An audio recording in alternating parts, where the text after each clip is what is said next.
ଜୟ Jagannath. Gadkari G ଜୟ ମା Hingula. NH55 ରେ CTC ରୁ ଅନୁଗୁଳ ଆସିଲା ବେଳେ ମାରୁତି ମ୍ୟାଗଲେଭ ର ଫିଲ୍ ଦଉଛି, ଚକା ତଳେ ଲାଗୁନି।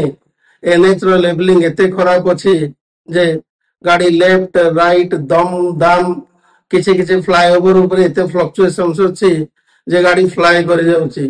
ତଳେ ପଡିଲେ ଶରୀର ପଞ୍ଚଭୂତରେ ବିଲୀନ ହବ, ଆତ୍ମା ପରମାତ୍ମାର ମିଳନ ହବ। ଚଣ୍ଡିଖୋଲ କି ଭାଇଜାଗ ରୋଡ ରେ ଗଲେ ପୁରା ଲେବଲ ଭଲ, ତାର କିଛି ବି ଭାଇବ୍ରେସନ୍ସ ନାହିଁ। ଅନୁଗୁଳିଆ ଢେଙ୍କାନାଳିଆ ବି ଟାକ୍ସ ଦଉଛନ୍ତି, ଫ୍ରିରେ ପଲ୍ୟୁସନ ବି ନଉଛନ୍ତି। ବେଳେ ବେଳେ ଲାଗୁଛି ଫିଜିକ୍ସ ଟିଚର ହିସାବରେ SHM ଆଉ ୱେଭ ମୋସନ ରୋଡରେ ପଢେଇବି, ବୋର୍ଡରେ ନୁହେଁ।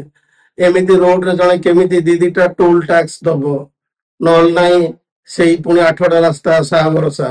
ମା କଟକ ଚଣ୍ଡୀ ଆପଣଙ୍କୁ ସୁସ୍ଥ ରଖନ୍ତୁ। ଆଉ ଆପଣଙ୍କୁ ବହୁତ ଧନ୍ୟବାଦ 4 ଲେନ୍ ରୋଡ କରିବା ପାଇଁ। ଆପଣମାନଙ୍କୁ ବି ଦୀପାବଳିର ଅନେକ ଅନେକ ଶୁଭେଚ୍ଛା। ଜୟ ଜଗନ୍ନାଥ।